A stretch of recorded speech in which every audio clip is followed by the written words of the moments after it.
another misconception that people tend to have when it comes to charts is that it's complicated. And it's really not. Some people do make it really complicated.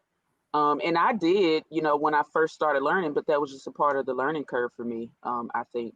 But charts are really simple. It's really just buying and selling. That's it. And you can just actually see it and read it in a different way, as opposed to just looking at a piece of news and going off of that information alone. So those are Yeah. those are two big ones that I see. But you know what though, and I think I don't. It probably is intentional how people try to make charting seem very, very. It's like a mystique Yeah. behind it, right? Because Yep. when you Yep. see culture, you see the 15 screens and all the different numbers going up and down. But this is why I got to, give you like your flowers yourself, as well as like Pastor Tone, like seeing people that do this and explain things like what's the 20, what's the 200, and then it starts to Hmm. come together. It's like it's almost like everything else. They keep people out of certain industries and things through vocabulary and try to make Yeah. things seem a lot more complicated than they really are. Yeah. And it just isn't, right? When you take Right. you take a little bit of time and you study, you start to realize, like Corey did, like Corey said, I'm already looking at the same stuff. Now it just makes sense, Yeah, but it takes time. it wasn't the actual vocabulary for me though. It was the actual The colors lines. and Yeah, I get the lines. I get it. I It's get like it. Yeah. it was just too much going on. Like it was But just once like, you understand what each one represents and you can take them on and off, now you see like, oh, okay, because it's the mystique behind charting. And I think a lot of times that keeps people away. But I think Yeah.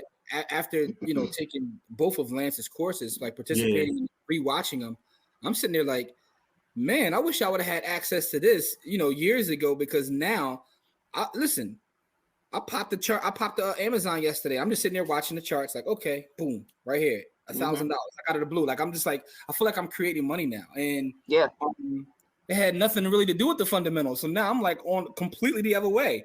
I'm just Hmm. trading price action. So, got to give you your flowers for that because you've helped me see the light, right? All right. All right. Yeah, yeah. yeah. Come So, to the pulpit. oh yeah, Salvation. I'm not gonna lie. I still fundamentally Yeah. breaking down the company will still give you an idea of where the price action is going.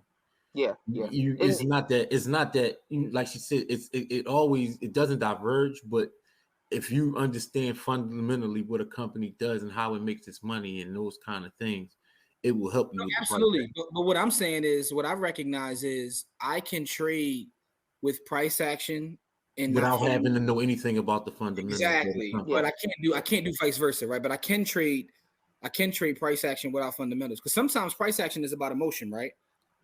So All the so time. some All the time. yeah, all the time. So the fundamentals can be say one thing, but people's emotions are somewhere else. But if I'm just looking at price action, I see their emotions, right? Hmm. So Hmm. I've really made a complete switch, and I gotta give Lance credit for that.